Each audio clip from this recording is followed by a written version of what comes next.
Hi, everybody. It's Andy Cutler. Thanks for tuning in. I'm going to switch up the order a little bit, if that's okay. The first thing I want to talk about is the similarities that I observed in these vignettes. I think that all the counselors showed some very strong skills that we would want to replicate in our own practices. And that would include positive regard. The client is the reason for the counseling. I'm not in charge. I'm not the expert. I don't know more than you. I'm a fellow traveler, and I'm thrilled that I've been given the opportunity to walk with you in this part of your journey. I think that's important. Um, I also believe in a non-directive approach that they seem to be using. They weren't dictating to their clients. This is what I think you should do. They weren't giving advice.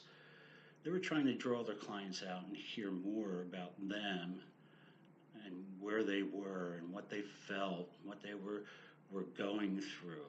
I thought that was just amazing to me. Another thing, when I think about the text that we read, the very first thing that was listed under skills is paying attention. Um, to really be active in listening, we have to be sure that we're paying attention to the person that's in front of us when we're in the counseling room. If we won't do that, if we cannot do that, we can't accomplish much as counselors. We won't be helpful at all because we won't know where they are and what their needs are. We have to understand where the client is and how to best help that person. I love the thought and process of active listening. More on that in a minute. Some of the differences that I noted, and maybe it's because that these counselors and clients were in different stages of their journey.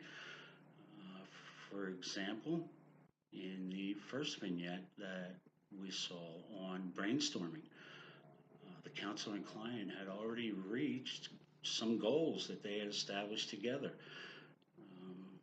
The counselor was able to reiterate those goals and assure that the client that these were goals they had agreed upon and that the client now had an action plan, things that he needed to do to establish these goals. I thought that was really cool. Um, in the dancing vignette, um, the counselor did a great job of asking open-ended questions. I thought the counselor didn't go in directions that I thought I might go, but I'm sure um, that any experienced counselor knows a little bit more about this than I do. And I have questions about it that I'll be getting to in just a little bit as well. But I think it was the homesick vignette that really grabbed my attention because I think it's important for us as up and coming counselors to understand that our silence is more than just an opportunity to allow the client to continue speaking. It says volumes more if we are willing, which brings me back to where the rest of you started, and that's our thoughts about and experiences with counseling. I am currently in therapy as a part of treatment for bipolar disorder, and I say that unashamed. And the reason I say that is because I believe that we are morally and ethically obligated as counselors to destroy the stigma that exists that keeps a lot of people from seeking out the help and getting the help that they need. Whether it's someone who's homesick, someone with bipolar disorder, someone who's depressed, someone who's trying to figure out their career path, regardless. people should not be afraid to ask for help in this life. If we could do it all, there'd be no need for faith, and Christ has died in vain. That's the long and the short of my opinion on the matter. And before I put the soapbox away, I would add that my initial experience in counseling came to me at about the age of 14. I was in counseling for drug and alcohol abuse, and I don't remember the counselor's name, but I remember a lot of things about the counselor. I do remember that I didn't speak a word probably till about the third session. And as I recall, my first words to the counselor were, "You can make me calm, but you can't make me speak." I was angry with God. I was angry with the human race. I was angry, fill in the blank. I was just an angry, angry person. But she did a few things that have stuck with me all of these years. Those first two sessions, she sat quietly waiting for me. And as those sessions were winding up, she was sure to communicate to me that she had genuine care and concern for me, that if she was capable and able, she would count it a thrill and a privilege to help me, that I mattered.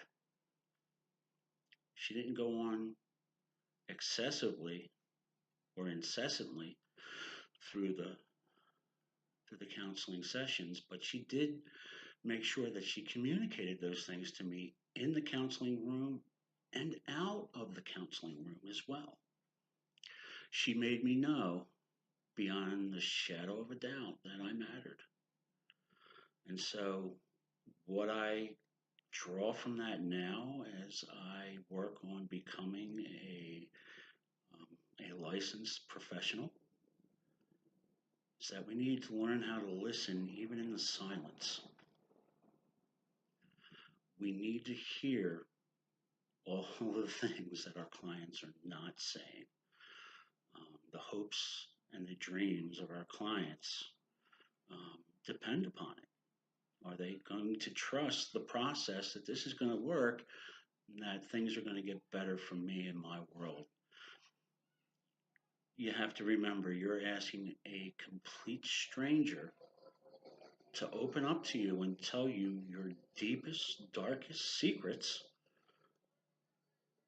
and think that you have some kind of magical knowledge or power that you're going to make life all better, which we know is not the case. We're along for the journey, but see it from the view of the client for just a moment. It will serve you in ways that are just absolutely unbelievable as you press forward and become a licensed professional. Soapbox is now put away. I hope that is helpful. I hope that means something to you, and I hope you